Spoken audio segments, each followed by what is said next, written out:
예, 그 디지털 경제 3강입니다. 그래서 우리가 이번에는 OECD가 디지털 경제 전망한 게 있습니다. 그 디지털 이코노미 아웃룩 2020이라는 게 있는데요. 그래서 우리 이 부분을 한번 살펴봅니다. 왜 그러냐면 OECD의 아웃룩을 보면 향후에 디지털 경제가 어떤 방향으로 발전할 것이다 하는 것이 어떤 그 스킴이 나오죠. 그죠? 그래서 이제 아웃룩이란 것이 이제 전망이라는 뜻이잖아요. 그래서 디지털 경제가 이런 쪽으로 가기 때문에 전문가들에 의해서 그 표현되고 있는 이런 것들을 다 종합했을 때, 그래서 우리가 이제 그걸 보면 향후 우리가 준비해야 될 디지털 경제가 어떠해야 된다. 그럼 거기에 따른 우리가 또 아이디어를 얻을 수가 있겠죠. 그래서 이런 부분들을 한번 리뷰해 보는 것은 굉장히 의미가 있다라고 생각이 됩니다. 자, 그래서 이제 그 부분을 우리가 한번 다시 살펴볼 수 있도록 그렇게 하겠습니다. 그래서 OECD의 디지털 경제 전망, The Digital Economy Outlook 2020, 그 내용을 한번 쭉 살펴봅니다.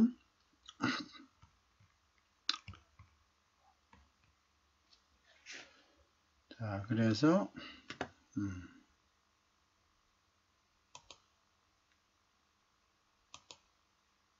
자, 그래서 이제 우리가 그 디지털 경제에서 디지털 경제 전망에서 OECD는 회원국들의 디지털 경제 동향, 그죠?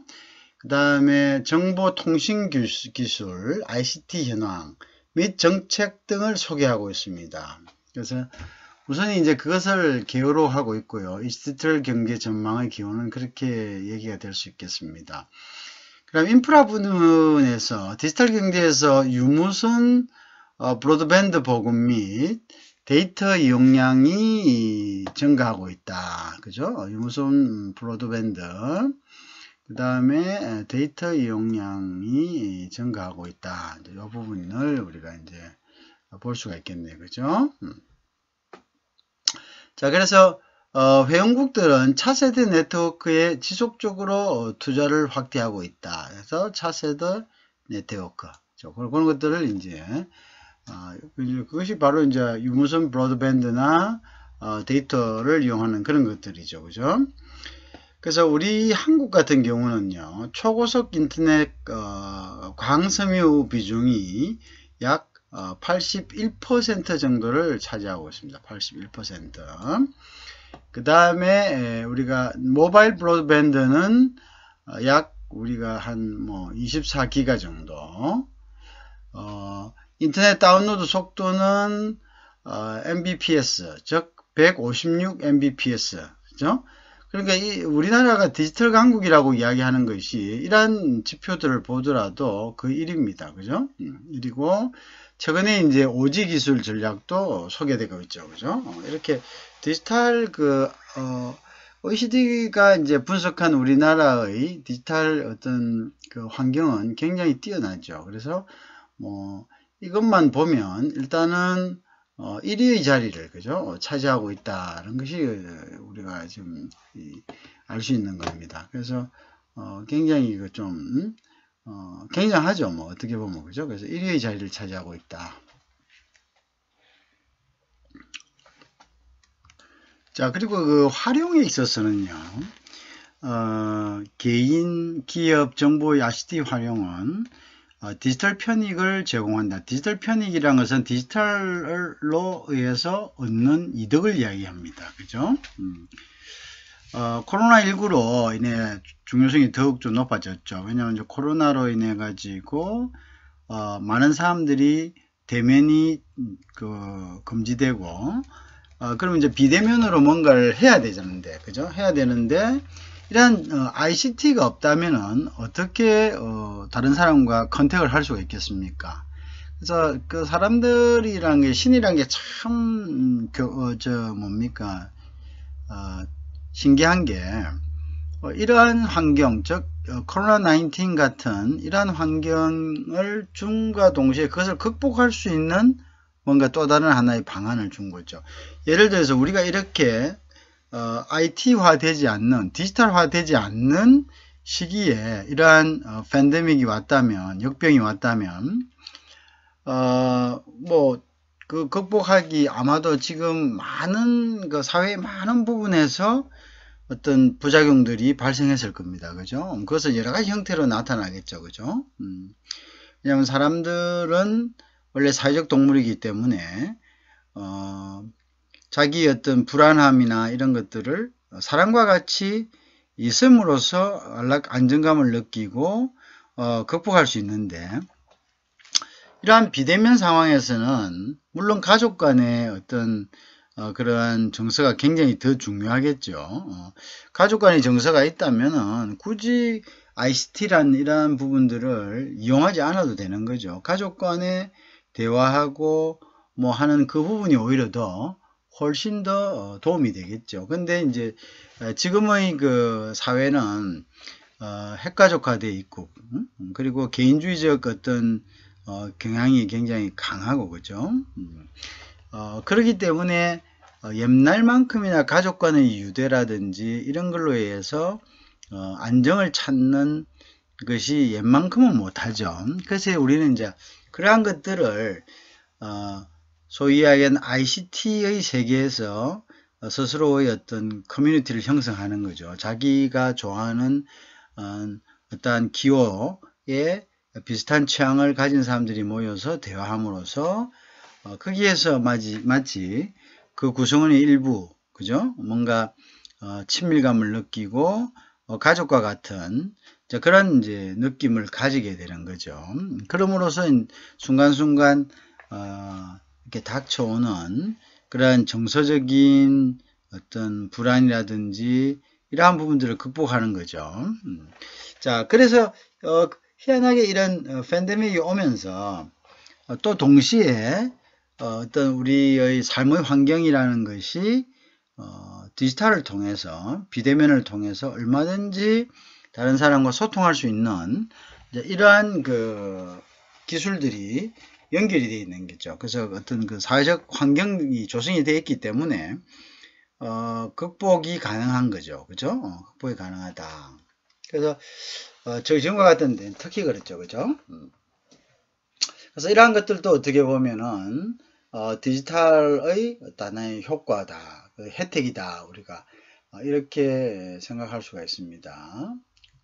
한국 사람들의 OECD 보고서입니다. 그죠? 디지털 이코노미 아웃룩 2020 보면 한국의 인터넷 사용자 비율은 OECD 7위 수준인 반면에, 그죠? 전자상거래 이용률은 OECD 18위, 그죠? 그렇다죠, 그죠? 그 다음에 이제 정부에서, 퍼블릭 섹터에서 어떤 디지털화된 수준은 또 이거는 굉장히 최고 수준이다는 거죠. 우리가 관공서 가보세요. 거의 대부분 다 컴퓨터로 처리하죠, 그죠? 그리고 또 컴퓨터로 뭔가 이렇게 검열도 받고, 그런 것들은 굉장히 어드밴스 되어 있는 그런 이제 상태입니다. 그죠? 그래서 한국의 어떤 디지털, OECD가 본 디지털의 어떤 지수들은 인터넷 이용자 비율은 굉장히 높다. 95%, 그죠? 그거는 이제 OECD 한 7위 정도 수준입니다. OECD 한 7위 수준 반면 개인의 전자상거래 이용률은 OECD 한 18%, 18위 정도.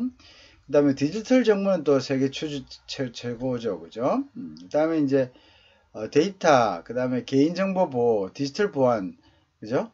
요거는 이제 코로나19 대응과 신기술 개발에 따라서 데이터 공유, 데이터 이용이 증가함으로써 데이터 보호, 그 다음에 디지털 보안 이슈도 중요하게 되었다. 그래서 데이터 보호, 디지털 보안 이슈도 중요해져 있다. 그죠? 그렇게 돼 있다. 그래서 우리나라의 어떤 현재의 어떤 디지털 그레이드를 볼 수가 있었죠. 그래서 인터넷 이용자는 세계 7입니다. OECD 중 7입니다. 약 9%, 즉 95%. 그래서 뭐 한국 사람들은 거의 대부분 남녀노소를 가리지 않고 대부분 뭐 어떻게 한다는 거죠? 인터넷을 이용할 수 있는 그런 능력을 가졌다. 그죠? 근데 이제 전자상거래는 대신에 한 세계 18위 정도. 그죠? 그 다음에 정부는 디지털화 굉장히 어드밴스 되어 있고요. 그래서 데이터, 개인정보 보호, 디지털 보안. 그죠? 자, 뭐 이런 것들은 굉장히 어드밴스가 되어 있다. 그죠? 그래서 코로나19 대응과 신기술 개발에 따라 데이터 공유, 이용이 증가하면서 데이터 보호, 디지털 보안 이슈도 중요해졌다. 이런 거죠. 자, 그래서 이제 그 부분이 있고요. 다음에 이제 회원국들의 정부 정책은 공공영역 데이터 접근성 개선, 그죠? 그 다음에 경제 전반의 민간 영역의 데이터 공유 촉진, 그죠? 데이터 분석 능력 향상을 목적으로 하고 있다. 중요한 부분입니다. 그래서 OECD 회원국들의 정부 정책은 공공영역의 데이터 접근성을 개선하고요. 경제 전반의 민간 영역 간 데이터 공유를 촉진하고 그 다음에 데이터 분석의 능력을 향상함을 목적으로 하고 있습니다.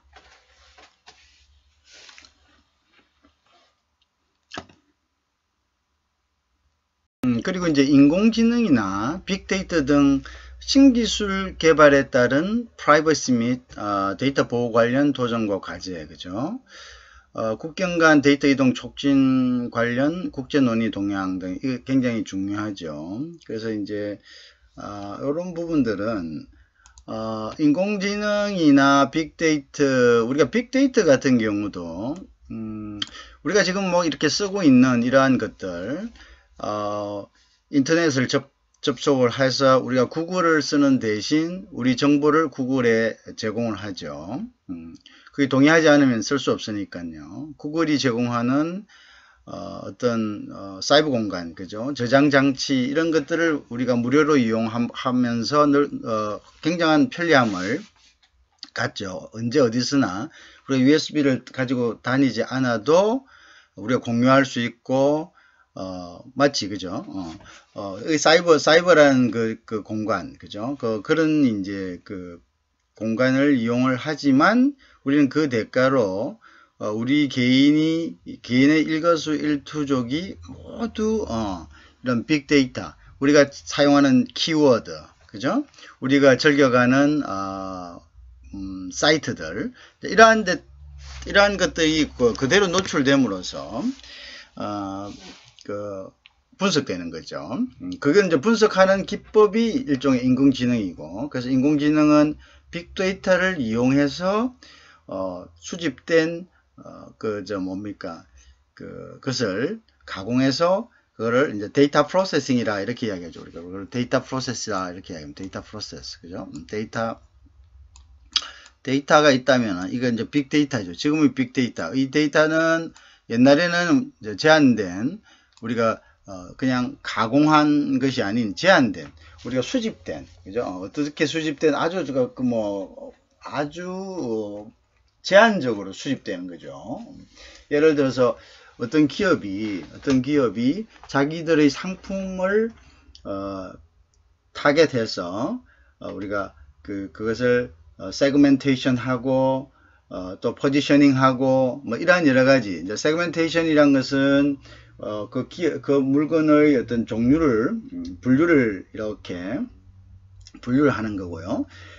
포지셔닝이라는 것은 이러한 분류된 물건들의 어떤 등급을 정하는 거죠. 이것은 어느 정도의 수준의 사람들이 쓸 수 있는 것이다. 이러한 것들을 하기 위해서도 데이터가 필요했죠. 그죠? 그리고 또 기업이 어떤 물건을 향후에 만들 것인가를 결정하기 위해서 또 데이터를 수집을 할 수밖에 없죠. 이러한 것들은 대부분 기업들이 스스로 나서서 수집을 한 거죠. 뭐 여러 가지 하나의 이제 어드밴티지를 주면서 우리가 그런 것도 이제 예를 들자면은 카드를 만들 때 카드에 기입하는 내용들, 그죠?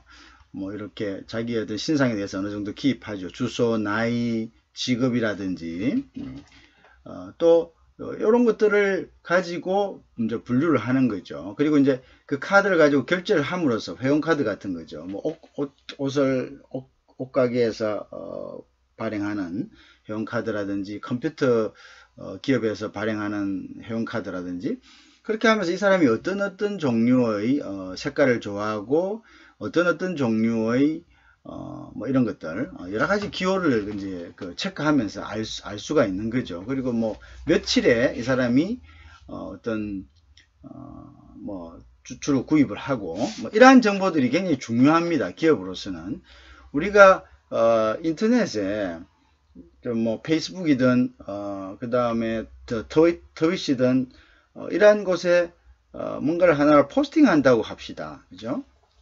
글을 하나 올리더라도 이게 언제 이 글을 올렸을 때 나와 비슷한 사람들이 이 글을 가장 많이 보는 시간대가 어디냐라는 것도 사실은 원래는 기업들이 이거를 설문조사를 통해서 획득을 하는 거죠. 그게 왜 중요하느냐? 내가 어느 시기에 올렸을 때 나의 글이 가장 많이 이제 개인으로 봐서는 글이지만 기업으로 봐서는 광고가 되겠죠. 그죠? 광고가 되겠죠. 예를 들어서 자기 회원들에게 이러한 것들을 뭐 하나 문자를 발송한다고 합시다. 지금 이제 빅데이터의 개념이 아니라 이전 단계에 우리가 보통 수집된 데이터, 그죠? 지금 같은 이제 이런 조금 더 less digitalization 된, 좀 디지털이 조금 덜 된, 그죠? 이러한 시점에 우리가 있었을 때, 그러면 이제 이 사람들이 뭐 DM을 하나 보낸다. 그것도 봤을 때, 우리가 이 설문에 의해 가지고 이 사람들이 가장 시간이 있을 때 봐야지, 그죠? 시간이 없을 때 그걸 보내버리면 그 사람들이 지금 바빠 죽겠는데 그거 볼 수가 없는 거죠. 그러니까 그건 그냥 개비지가 되는 거죠. 휴지가 돼버리잖아요. 이러한 것들. 그러면 이제 제일 적재적소에 또 가장 여유 있는 시간대에 뭐 예를 들어서 소파에 누워서 TV를 본다거나 아니면 그건 사람마다 다 틀립니다. 그죠? 그럴 때 또 보낸다면은 효율이 훨씬 더 높아지겠죠. 그죠? 그렇다고 해서 뭐 그 평범한 시간대, 누구나 알 수 있는 시간대에 다 보낸다면 어떻게 되나요? 그건 또 하나가 너무나 많은 광고의 어떤 그죠? 더미 속에서 그 사람들이 모두 다 지워버리니까 아주 절묘하게 우리 광고만 볼 수 있는 그죠? 그런 시간대를 딱 얻을 수 있어야 되겠죠. 그죠? 자, 앞전에는 이런 것들을 전부 다 데이터를 수집함으로써밖에 얻을 수가 없었습니다. 그런데 우리가 이 빅데이터 시대에서는 이 디지털 이코노미가 있는 이 시대에서는 우리가 실시간으로 리얼타임으로 바로 분석이 가능합니다. 요거 좀 단어가 글자가 조금 아직은 깨끗하지 못해서 뭐합니다. 실시간으로 데이터가 바로 그냥 수집이 되면서 지금 이 사람 보니까 20대고 나오죠. 그거는 우리가 벌써 가입할 때 벌써 다 그거를 이러한 정보를 제공하는 거를 조건으로 해서 우리가 뭐 구글이라든지 여러 가지 사이트들을 이제 사용할 수가 있는 거죠. 뭐 대표적인 것이 구글이기 때문에 우리가 구글에 대해서 이제 하나 예를 든 거죠. 지금 이 사람이 보니까 이 사람이 친한 키워드가 보니까 이게 굉장히 지금 쉬고 있구나. 이 사람 지금 뭐 이렇게 키워드 보니까 뭐 간식, 뭐 디저트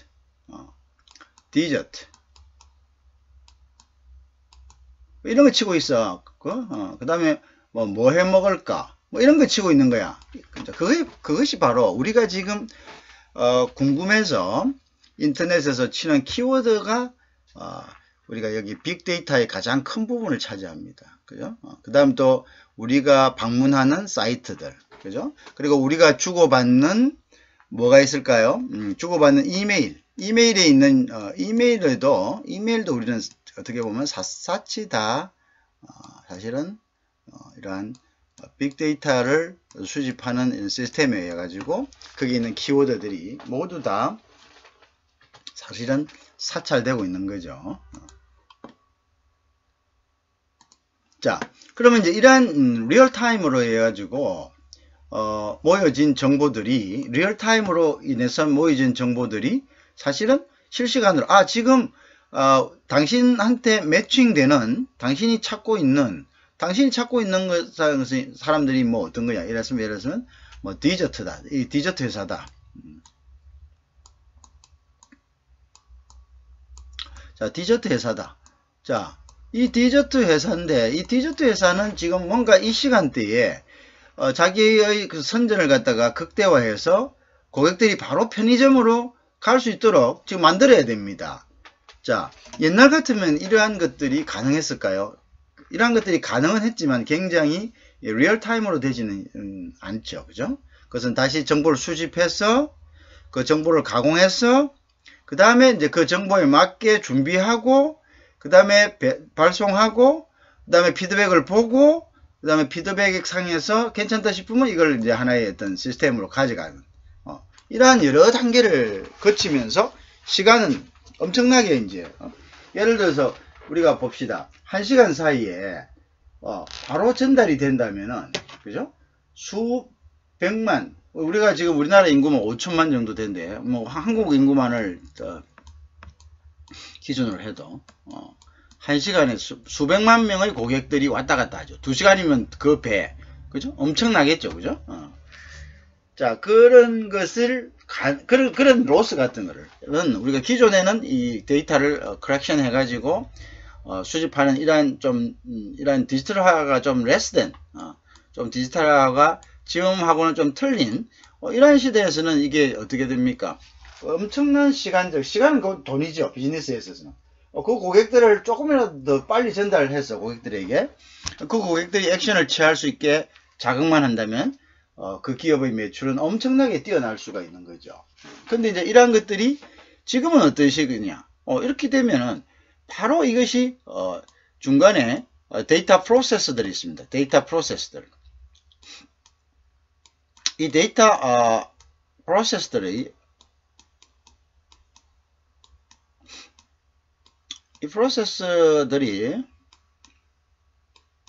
이 데이터 프로세서들이 이 데이터를 인공지능으로부터 온 이 빅데이터를 인공지능이 아니라 이 빅데이터, 구글이나 이러한 그 빅데이터를 제공하는 업체들로부터 온 물론 이건 사겠죠, 그죠? 데이터를 바로 실시간으로 리얼타임으로 데이터 프로세싱을 해서 이것을 누구에게 고객에게 제공하는 거죠. 이것이 어떻게 보면 디지털 경제에서의 하나의 비즈니스 모델입니다, 여러분들. 이것은 한 예를 든 것뿐인데요. 이러한 비즈니스 모델들, 우리 지금 이제 4차 산업이라는 이 공간, 이 환경에서는 이러한 것들이 이제 새로운 비즈니스로 자, 이 과정들, 데이터 프로세스 이 과정들은 수많은 어떤 기업들이 인발브가 됩니다. 왜? 이 한 기업이 이 데이터 프로세스를 모든 것 어떤 기업 고객들을 만족시킬 수 있습니까? 만족시킬 수 없죠. 아무리 뛰어난 인공지능을 가지고 있다 하더라도. 그 다음에 이 데이터를 프로세스하는 과정에 있어서 여러 가지 서브 컨트랙터들이, 즉 하청 기업들이 발생을 하게 됩니다. 많은 하청 기업들이 이 데이터를 분석하기 위해서 많은 기업들이 나누고 그 다음에 분석하고, 그죠? 또 여기에서 파생되는 많은 비즈니스들이 생기는 겁니다. 자, 근데 요거는 이제 왜 이렇게 이야기를 했냐면, 자, 이렇다는 거죠. 지금 예를 들어서 빅데이터를 수집하는 이러한 기업들, 그죠? 그 다음에 이 빅데이터를 가지고 와서 분류하는 기업들. 이 빅데이터를 수집하는 데는 이 인공지능이라는 알고리즘이 필요한 거죠. 이 인공지능이라는 알고리즘이 이 빅데이터를 수집하는 여러 가지 법칙을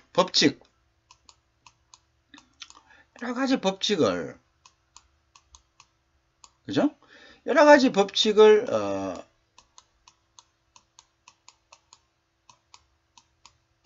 이걸 이제 우리가 소위 하는 알고리즘이라 하죠. 알고리즘. 그죠? 이 알고리즘. 이런 것들을 이제 해서 알고리즘을 설정해서 이러한 법칙들에 의해 가지고 자기들이 필요한 데이터를 수집합니다. 그 다음에 이 데이터를 가지고 이제 여기에 이제 이 데이터를 계속적으로 모을 수 있도록 또 하는 것이 이제 우리가 잘 알고 있는 머신러닝이라든지 딥러닝이라든지 이래서 이제 나중에 또 이 머신러닝과 딥러닝을 할 수 있는 그죠? 이런 컴퓨터들을 그죠? 이러한 인공지능 컴퓨터들을 또 개발하는 업체들 그죠? 그 다음에 이러한 수집된 정보를 프로세싱하는 업체들 그죠? 그 다음에 이걸 또 맞춤형으로 적용하는 업체들. 그럼 이러한 시퀀싱 상에서 이러한 연계 과정에서 우리는 결국은 이제 많은 기업들이 비즈니스 모델을 만들 수 있다는 거죠. 그죠? 이것이 굳이 뭐 데이터 프로세스에만 나오는 게 아닙니다. 이것은 모든 산업에 대해서 이러한 어떤 프로세스들, 결국 어떤 프로세스입니까? 빅데이터를 이용한 데이터를 가공해서 데이터를 가공한 것을 이용을 해서 결국은 또 예를 들면 이런 거죠, 여러분들. 자, 그럼 이거는 뭐 데이터를 가공한 IT 기업만 되는 거면 살겠네요. 물론 IT 기업이 많은 혜택을 보겠죠. IT 기업이 어떻게 보면 주가 되겠죠. 왜냐하면 일단 이게 되려면은 IT적 어떤 마인드가 있어야 되고 IT적 어떤 테크놀로지가 있어야 되겠죠.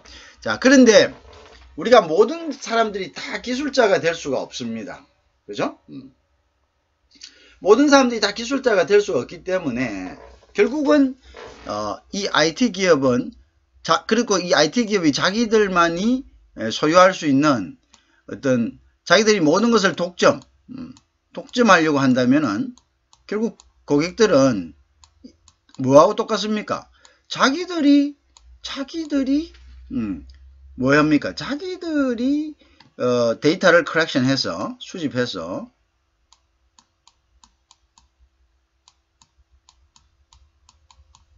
데이터를 컬렉션해서 분석하고 애널리시스하고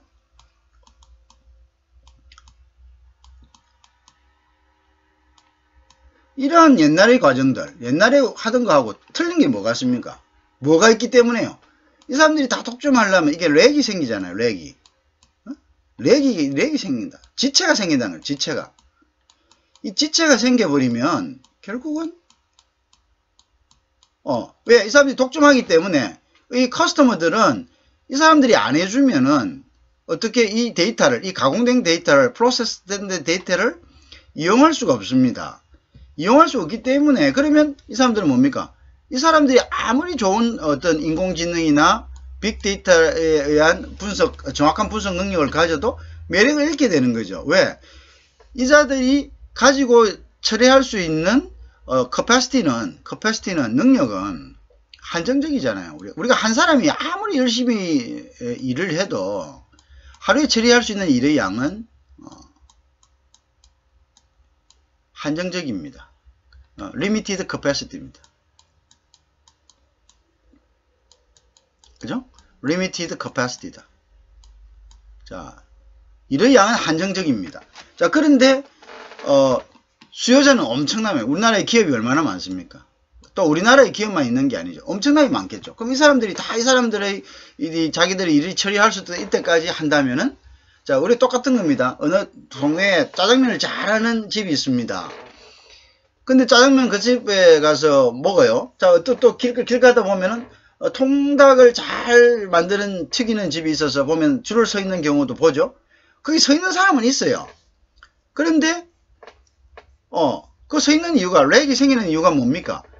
통닭을 튀기는 사람이 튀길 수 있는 능력은 한계가 있기 때문이죠. 근데 이 사람이 분점을 내거나 뭐 이렇게 주면 사람들을 더 하이어링 하면 되는데 안 한다 이거죠. 그러면 사람들은 거기에서 어떻게 되죠? 기다리는 수밖에 없죠.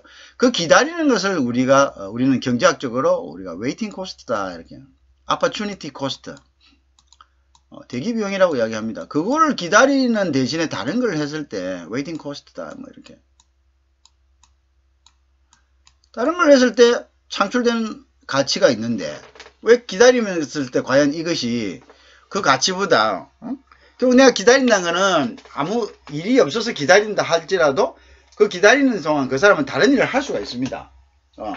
누군가 그 사람이 다른 일을 시켰을 때 그 사람은 놀지 않고 통닭을 먹으려고 기다리지 않고 다른 일을 할 수 있는데, 그러면 이제 기업 입장에서는 이게 놀지 않는 게 아니고 항상 일을 해야 되기 때문에 이 웨이팅 코스트가 발생하게 되는 거죠.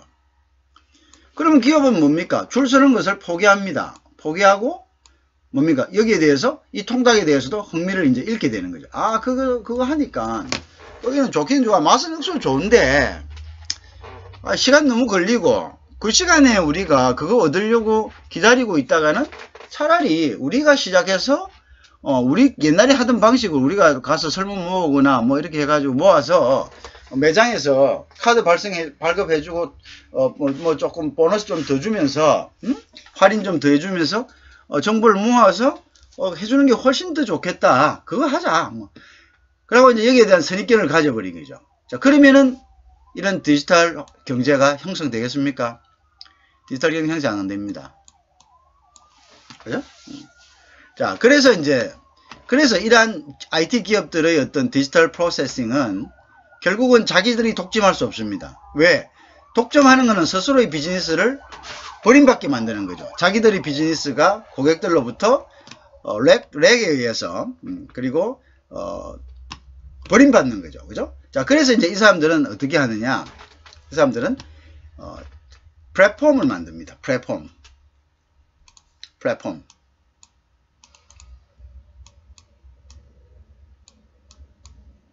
우리가 플랫폼을 뭡니까? 우리가 플랫폼이란 말은 그 말 자체가 기차역이죠. 기차역에서는 기차역 플랫폼은 여기도 들어오고 여기도 나가고 그리고 여기 플랫폼에 사람들이 이제 서 있는 거죠. 그럼 이거는 뭡니까? 자기 시간과 자기 방향에 맞는 기차를 선택할 수 있다는 거죠. 자, 이 플랫폼을 제공하는 겁니다. 누가? 이 데이터 프로세싱 기업이. 자, 그렇게 함으로써 이 데이터 프로세싱 기업은 뭘 할 수 있나요? 더 많은 고객을 확보를 할 수가 있는 거죠. 아까처럼 자신들이 독점했을 때의 부작용들을 줄일 수 있는 거죠. 그러면 이 데이터 플랫폼으로서는 어떤 거냐면 우리가 가질 수 있는 데이터 테크놀로지는 데이터 프로세스 테크놀로지는 한정입니다.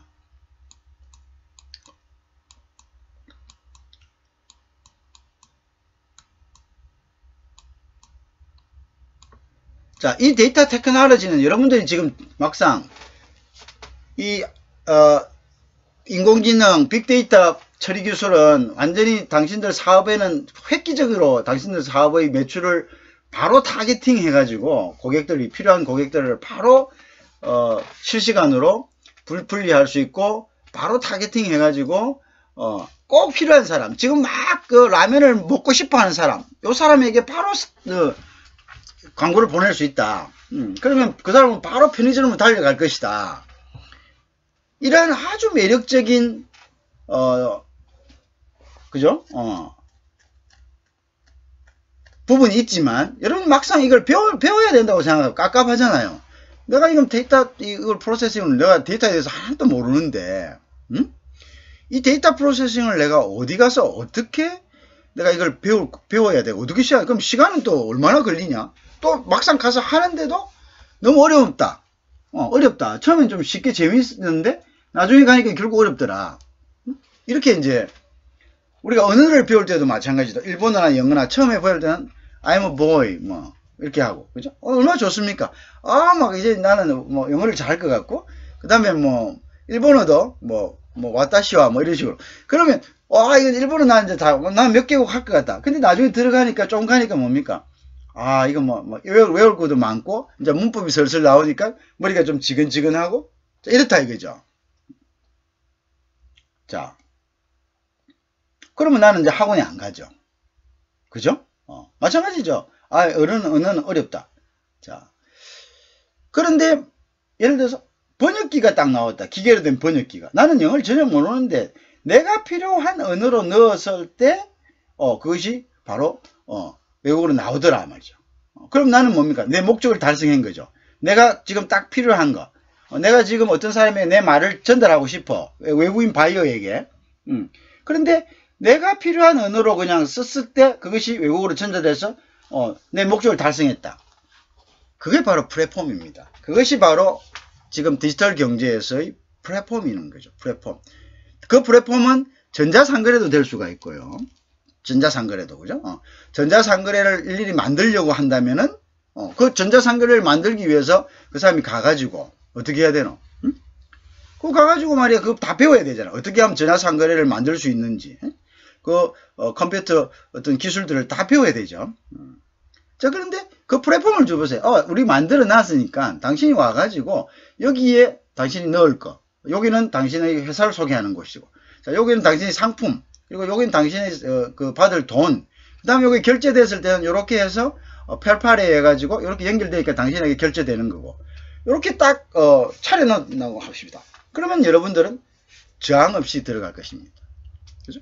자, 비즈니스, 이 4차 산업에서의 비즈니스라는 것이 결국은 뭐냐면, 우리가 4차 산업의 디지털 경제라는 것은 결국 이 플랫폼을 공부하는 거죠. 이 플랫폼을 어떠한 플랫폼이 있으며 이 플랫폼에서 우리는 우리가 필요한 어떠한 비즈니스를 만들 수 있는가라는 것을 우리가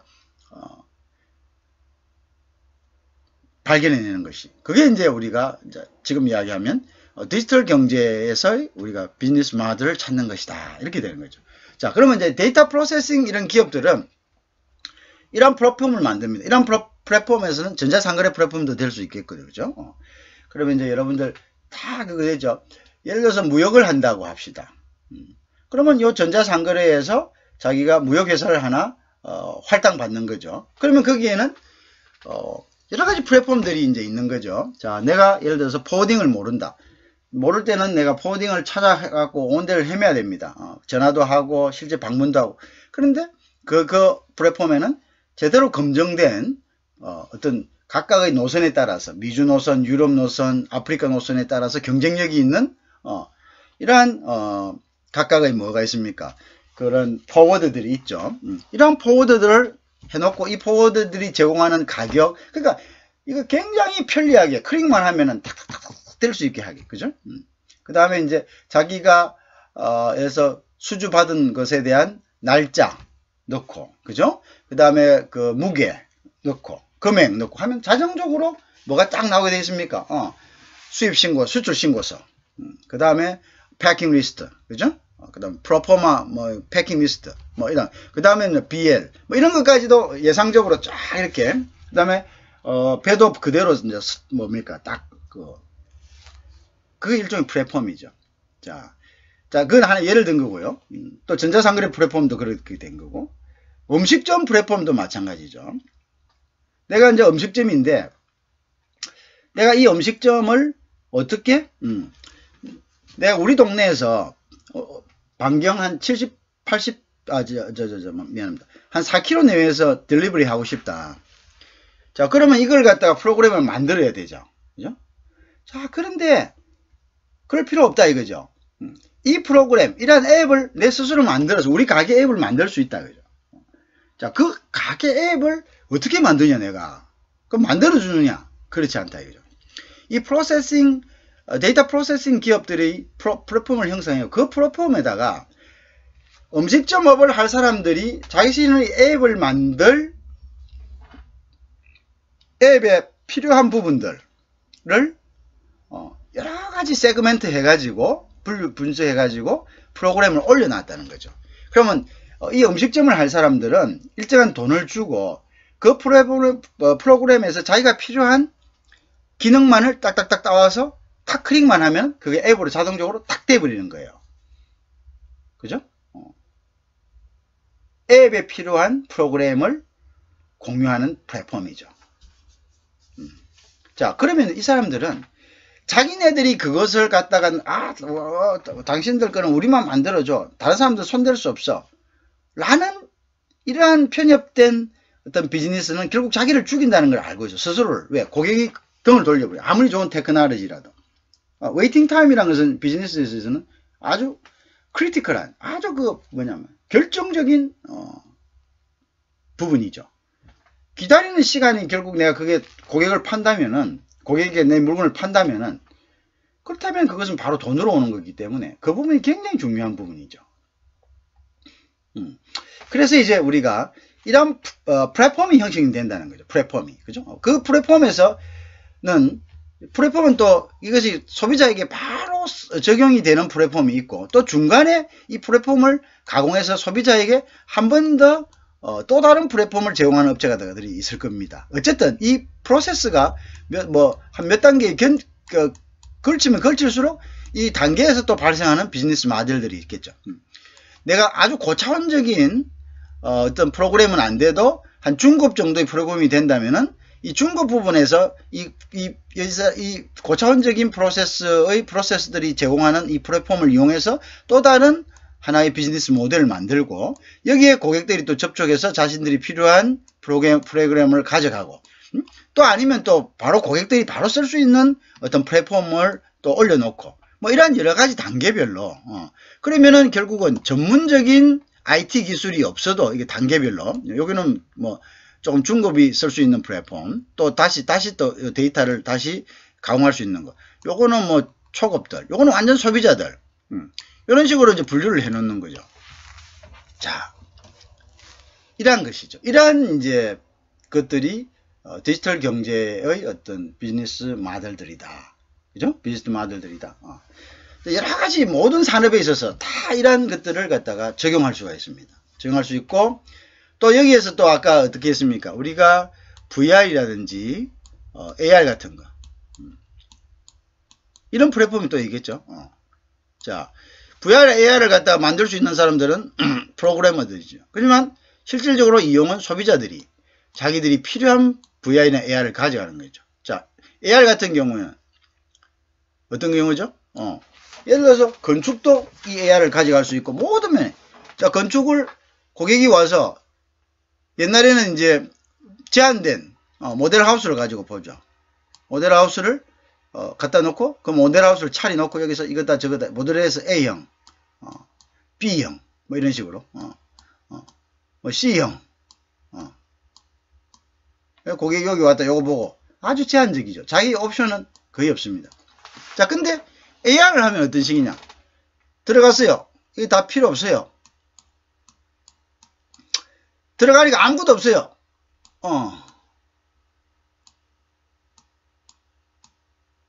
그냥 사무실인데 실제 지어질 아파트와의 어떤 배치는 똑같겠죠. 또는 배치가 없어도 상관없습니다. 고객은 여기서 스크린, 터치 스크린에서 자, 그 아파트의 어떤 3차원적인 그림이 있겠죠. 그림에다가 자기가 배치할 가구라든지 여러 가지를 넣어 봅니다.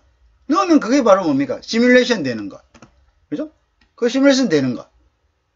그 시뮬레이션 되면은 그걸 가지고 다시 VR로 가지고 한번 안경을 끼고 돌아보면 실질적으로 자기가 살 아파트가 그대로 재현되는 거죠.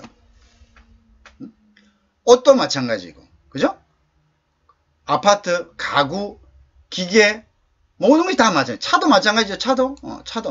차도 기본 앉아가지고 차가 기본 옵션만 갖다 놓고 차가 자기 디스플레이가 싹 되는 거죠. 자, 이러한 것들이 이제 우리가 다가올 디지털 경제, 즉 디지털 4차 산업에서의 우리의 비즈니스들이 이러한 방향으로 흘러갈 것이라는 거죠.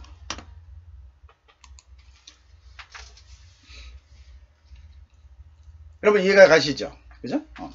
우리가 오늘 4차 산업의 비즈니스 모델들은 이제 이러한 방향으로 흘러간다는 것이다. 자, 그러면 이제 우리가 그럼 우리는 이러한 하이 테크놀로지를 대해서 어느 정도 인식을 하고 있고 그걸 따라가야 되느냐? 우리가 다 그럴 수 없습니다. 물론 이 하이 테크놀로지 데이터를 크랙션하고 데이터를 프로세스하고 이러한 부분들은 전문가들이 반드시 있어야 되겠죠. 그런 전문가가 되고 싶다면 또 그런 전문가가 되는 방향으로 자기 비즈니스 모델을 이끌어 가면 되지만, 그렇지만 대다수의 90%, 99%의 사람들은 그러한 하이테크를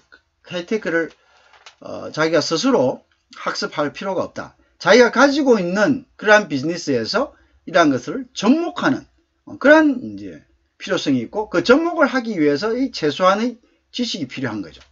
그죠? 그럼 그것은 이제 어떻게 해야 됩니까? 이것이 이러한 비즈니스들이 어떠한 논리와 어떠한 프로세스에서 진행된다라는 것을 우리가 인지를 하고 있어야 되겠죠. 이해하시겠죠? 그죠? 그게 굉장히 중요한 것이다. 그러한 것들 때문에 우리가 디지털 경제라는 이러한 과목들을 배우게 되는 거죠. 어떠한 산업들이 어떻게 유기적으로 연결되고 우리는 그럼 어떻게 해야 되느냐. 자, 그런 것들을 우리가 연구하는 것이 바로 디지털 경제다. 무슨 이야기 아시겠죠? 자, 그래서 이제 우리가 이제 이러한 것들을 보고 지금 이런 디지털 환경들이 어느 정도 와 있고 향후에 이러한 디지털 환경들이 어떠한 방향으로 발전할 것이다 하는 것을 예측하고 그러한 정보들을 좀 더 지금 돌아가는 현황들 이런 것들을 보기 위해서는 이러한 아웃룩을 한번 쭉 훑어볼 필요가 있다는 거죠. 그죠? 전망들. 그죠? 그래야지 알지. 전망들 우리 관점에서만 보면 이게 맞는지 안 맞는지 알 수가 없죠. 가장 전문적이고 앞서 있는 사람들이 보는 관점을 봤을 때 우리가 향후에 우리가 신문을 보는 이유도 그거 아닙니까? 그죠? 그래도 나름대로 그 분야에서 전문가들이고 그 분야에서 어떤 선각자들이라는 사람들이 쓴 것들을 우리가 봄으로써 우리가 지금 사회가 어떻게 돌아간다는 것을 알 수가 있는 거죠. 자, 그래서 이제 이게 여기서 이야기하는 이제 동향을 소개한다라는 것들이 이런 이제 동향, 아웃룩이라든지 이제 current trend를 이야기합니다. current trend. 지금 현재의 어떤 트렌드죠. current trend. 아이고 죄송합니다. 이게 지금 내가 쓰던 그게 마우스가 아니라서 트렌드를 우리가 여기 조금 늦죠. 자, 현재의 동향이다. 그죠? current trend를 우리가 알아야 된다. 지금 우리가 이제 지금 코로나 19이 왔습니다. 코로나 19이 오면서 더 이상 이제 컨택트한 이런 환경들이 언택트로, 그죠? 언컨택트로 바뀌었습니다. 그죠? 자, 이런 코로나 19은 여기서는 논외지만 그렇지만 코로나 19과 디지털 경제는 뗄래야 뗄 수가 없습니다. 앞으로 이런 팬데믹은 계속적으로 이제 새로운 4차 산업이 지금 참 한번 생각해 보세요, 여러분. 왜 이 4차 산업이 지금 이런 4차 혁명이 일어났을까요? 신은 아주 현명하고 공평한 것 같아요. 동시에 뭐가 왔기 때문이죠? 이 4차 혁명이 오프닝 된과 동시에 팬데믹이라는 장애를 우리가 줬죠. 그럼 결국 뭡니까? 4차 혁명은 이 팬데믹 상황 하에서 우리가 극복하면서 살아갈 수 있는 하는 도구를 준 거죠. 참 신기하지 않습니까? 이게 없었다면 우리는 지금 사회적으로 엄청난 혼란이 왔을 겁니다.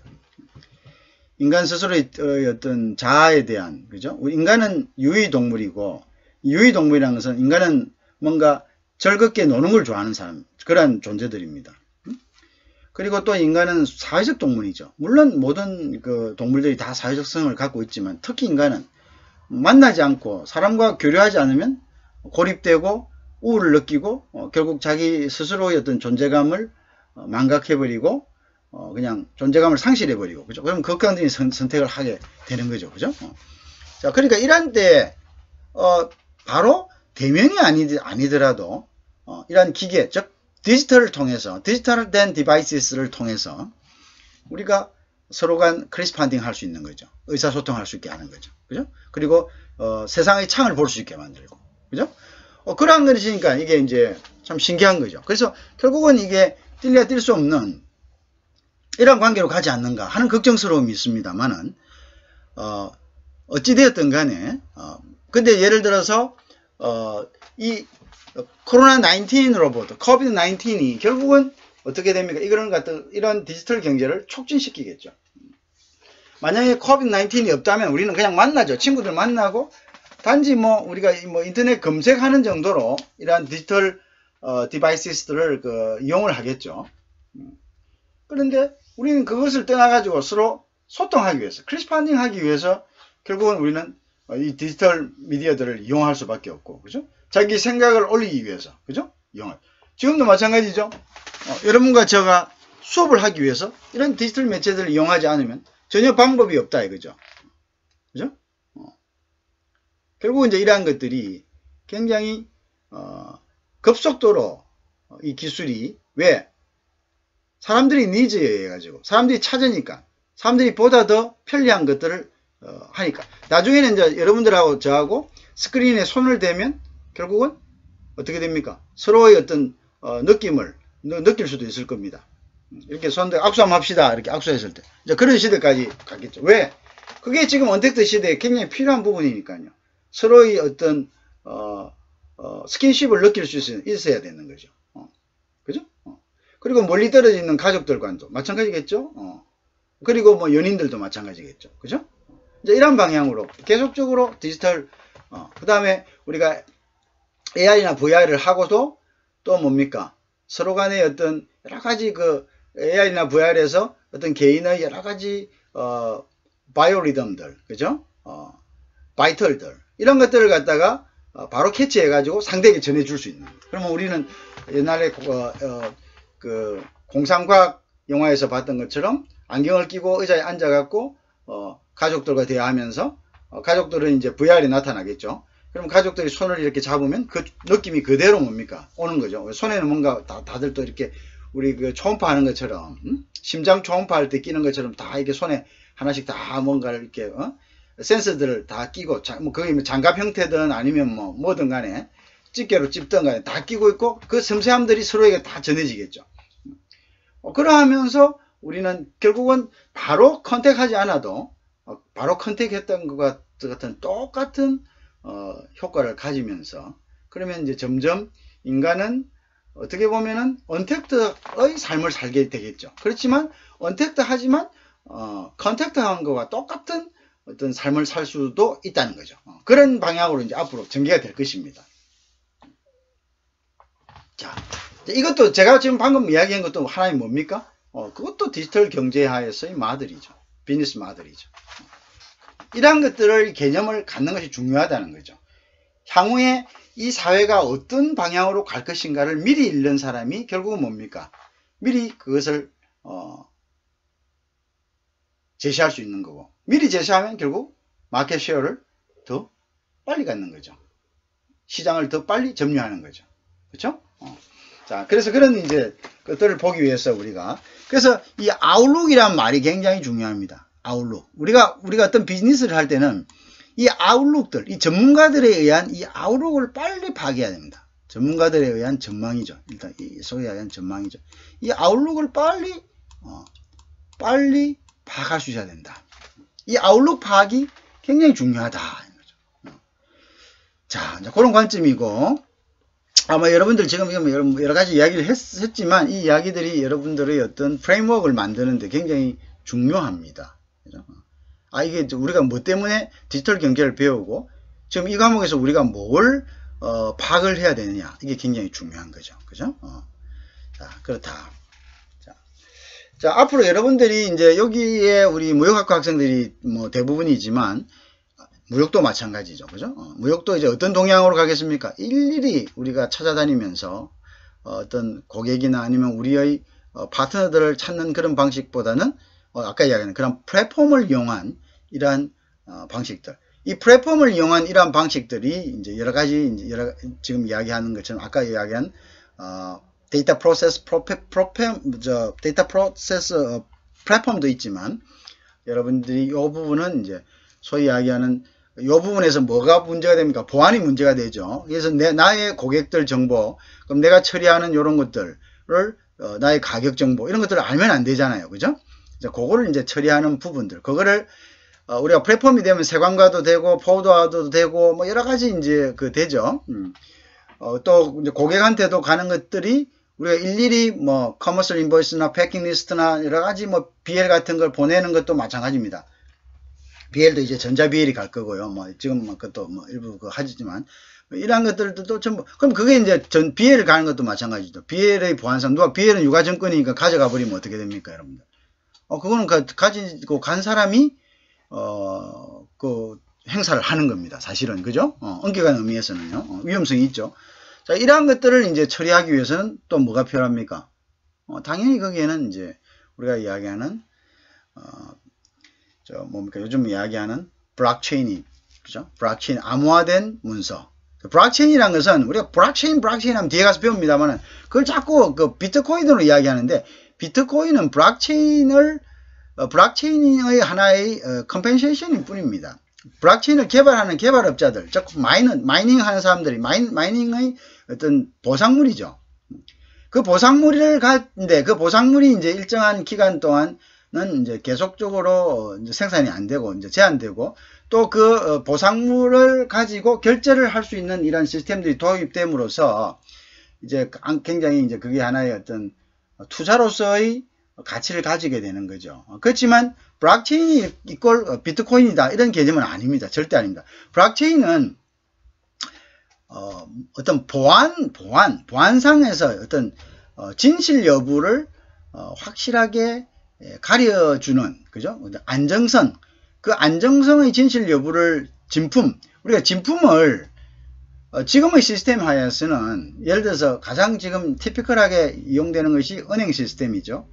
자, 은행 예금을 했다. 여러분들이 예금을 했다. 그 은행에 여러분들이 한 예금이 진짜인지 아닌지를 증명해 줄 수 있는 것은 은행에서 딱 한 군데입니다. 중앙통제 시스템입니다. 물론 그것이 한 두 군데, 세 군데 분산되어 있긴 하지만 어쨌든 제한된 수의 중앙통제 시스템에서 관리를 하고 있죠. 그럼 예를 들어서 그 중앙통제 시스템이 불이 나거나 아니면 그것이 해킹해서 지워지거나 뭐 여러 가지 뭐 문제가 발생했을 때는 그러면 여러분도 어떻게 합니까? 돈을 찾을 수 없는 겁니다. 일단은 그게 복구될 때까지는, 그죠? 이러한 위험들을 분산하자는 거죠. 여러 군데 분산하면 또 문제가 뭐가 있습니까? 분산하면 위험이 더 있죠. 근데 그 위험을 분산하되 위험을 중앙통제장치보다 더 엄격하게 보안을 지키자고 하는 것이 바로 블록체인입니다. 그래서 암호화된 거죠. 그래서 그 암호화시키는데 그 암호를 풀려는 시간을 굉장히 암호를 풀려면 시간이 필요한데 그걸 아무리 능숙한 사람이 풀어도 걸리는 시간보다 더 빨리 어떻게 한답니까? 새로운 보안 시스템이 구축이 된다는 게 그게 바로 블록체인인 거죠. 그죠? 무슨 말 이야기했죠? 자, 그건 근데 이제 일부분일 뿐인데 어쨌든 간에 이런 부분에서 또 블록체인이 이런 플랫폼의 보안을 위해서 또 등장하겠죠. 그죠? 등장하겠죠.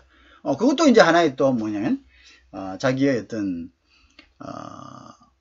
뭐가 됩니까? 비즈니스 모델이 됩니다. 왜? 나중에 이제 이야기합니다. 블록체인에서. 블록체인을 가지고 여러분들은 개개인의 많은 비즈니스를 할 수 있습니다. 왜 비즈니스를? 그럼 블록체인 누가 만드냐?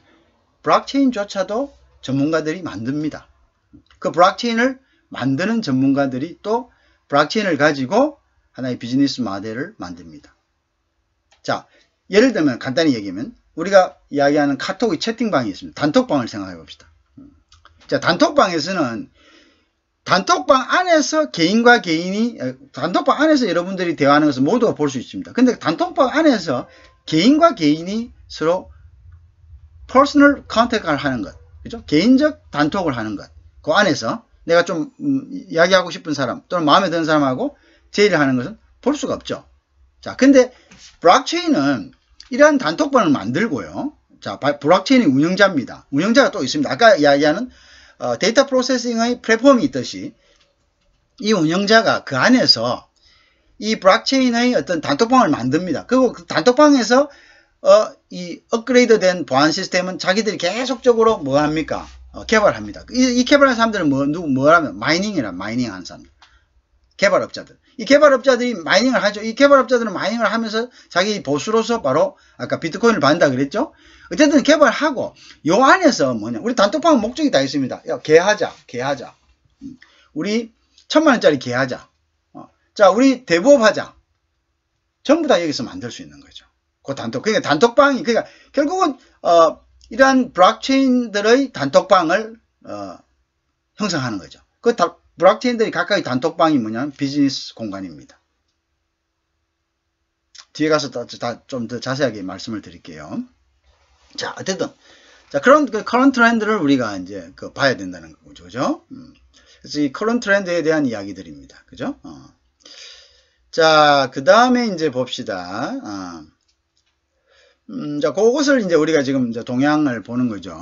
그래서, 아까 이제 코로나하고 이야기를 했다는 집이 이제 코로나가 됨으로써 이 디지털화는 더욱더 가속화될 것입니다. 가속화될 수 없는 밖에 없는 환경이 지금 조성되고 있다는 거죠.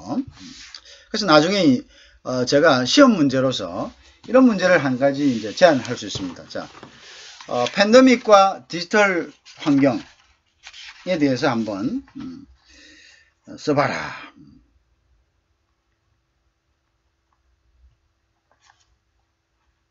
지금 제가 적고 있습니다. 중간고사. 팬데믹과 디지털 환경, 디지털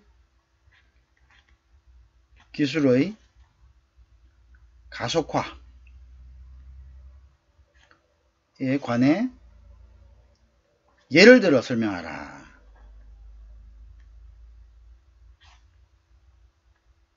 설명하세요. 자, 요게 이제 중간고사 문제 3주차 문제인데 제가 매주차 문제를 하나씩 제안을 합니다. 그러니까 여러분들이 어떤 학생들이 막 가속을 해가지고 말이죠. 막 배속을 해서 듣고 이런 경우가 있는데 그렇게 하면 여러분들 나중에 문제를 놓칩니다. 아시겠죠? 그리고 배속을 하면은 일단은 그게 이제 나중에 여러분들 뭐 채점에 나쁜 영향을 미칠 수 있습니다. 왜냐하면 일단 수업을 안 듣는 거는 기본적으로 점수를 받을 수 있는 건 아니죠.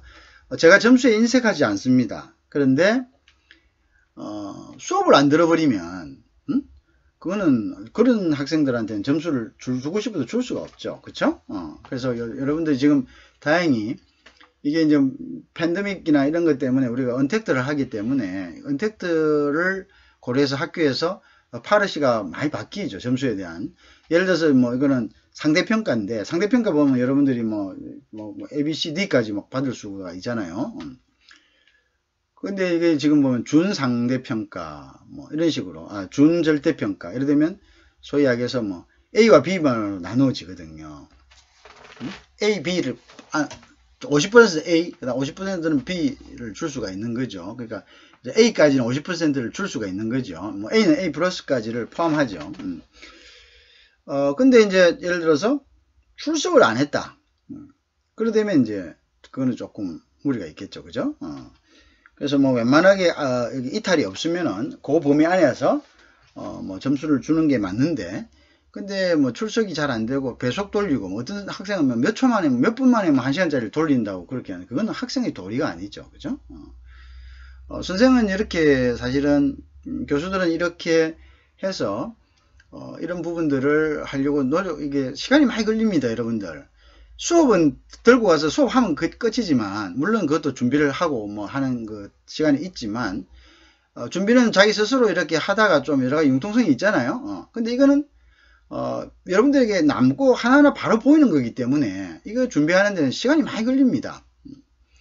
그리고 이걸 또 뭐냐면 이걸 찍고 난 다음에 코딩을 할 때 이걸 다시 인코딩을 해야 됩니다. 그 시간이 정말 많이 걸립니다.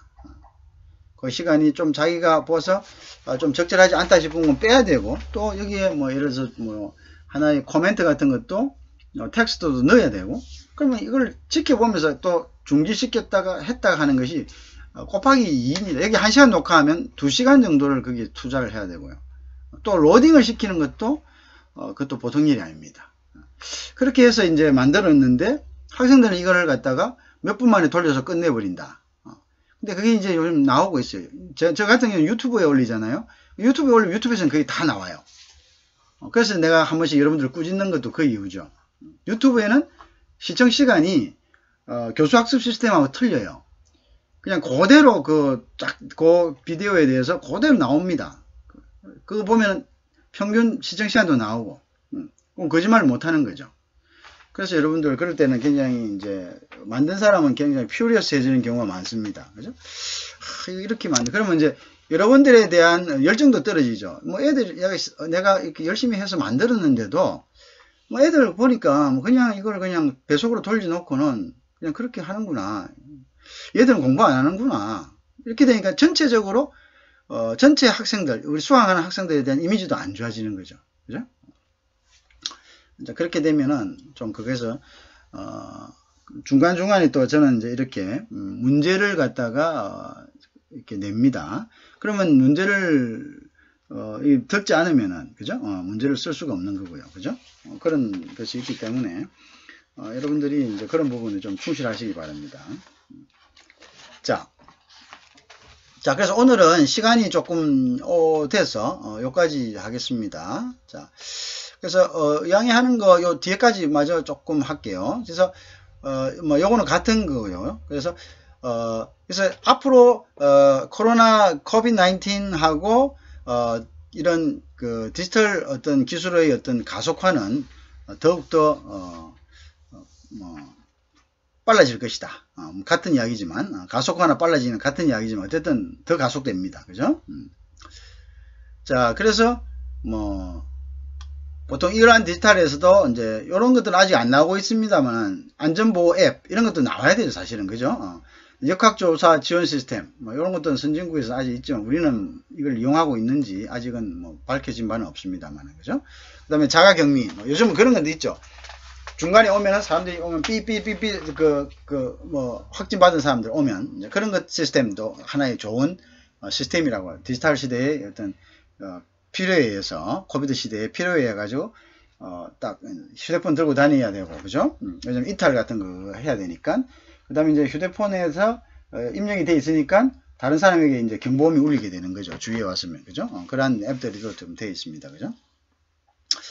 자, 그 다음에 이제 ICT 관련해서요. 지적재산권 및 R&D 지출은 여기 나오네요. 그죠? 그래서 이제 온라인 플랫폼을 기반으로 한 새로운 비즈니스 모델. 그래서 이건 전자상거래라는 것은 하나의 예입니다. 예. 아까 이야기했지만 예고 이 새로운 비즈니스 모델. 이게 굉장히 중요합니다. 새로운 비즈니스 모델. 이거 우리 지금 공부하는 것이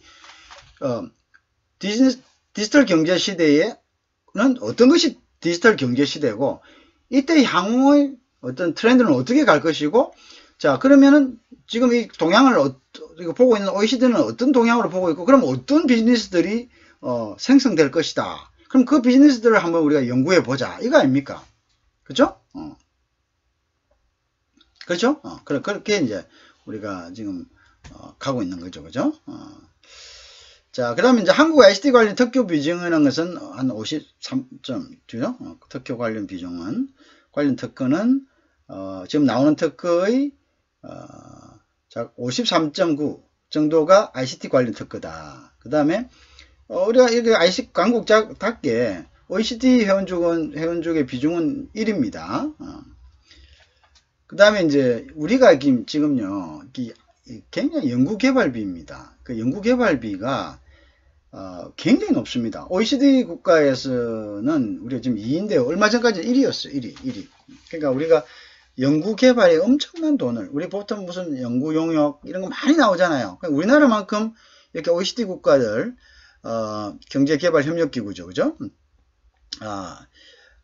이런 이렇게 많이 투자하는 국가가 없습니다. 이게 사실은 원천이죠. 원천. 그죠?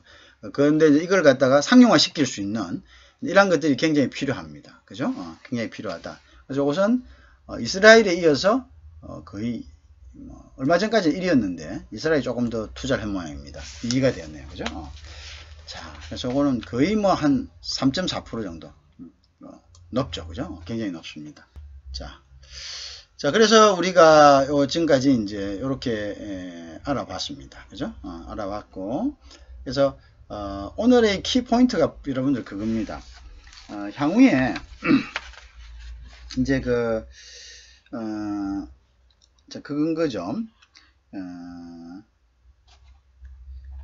어떻게 트렌드가 갈 것인지, 그죠? 어떻게 향후에는 이 디지털 경제가, 즉 디지털 경제에서 마들이 어떻게 될 것인지, 그죠? 그러한 것들을 우리가 이제 살펴봐야 된다는 거죠. 이제 그러한 것들을 살펴보는 데 있어서 우리 디지털 환경이 어떤 것인가, 지금 우리나라의 디지털 환경은 어떻게 진행되고 있는 것인가, 그죠? 그러한 부분들을 우리가 OECD의 아웃룩을 통해서 한번 살펴보고 있습니다. 그 부분이 이제 오늘 강의의 어떤 하나의 키포인트였고요. 그 다음에 디지털 플랫폼이란 것은 디지털의 어떤 IT의 전문가가 되지 않아도 우리가 이 플랫폼만 충분히 이용을 한다면 어떻게 새로운 비즈니스 모델을 조합할 수 있다. 중요한 것은 이 플랫폼에서 자기가 자기 비즈니스에서 필요한 어떤 디지털, 즉 앱을 만들든 무엇을 AR을 하든 VR을 하든 하여튼 음식도 마찬가지입니다. 음식도 자기가 딱딱 AR, VR 할 수 있습니다. 만들지 않고도 재료를 섞어가고 이런 식으로 방법으로 따라서 했을 때 어떻게 되면 어떤 음식이 나오더라. 그죠? 여러 가지 비즈니스 모델이 나올 수가 있는 거죠. 자, 이러한 것들을 우리가 한번 살펴보는 것입니다. 자, 그럼 오늘은 3강은 여기까지 할 수 있도록 그렇게 하겠습니다. 여러분 수고가 많았습니다.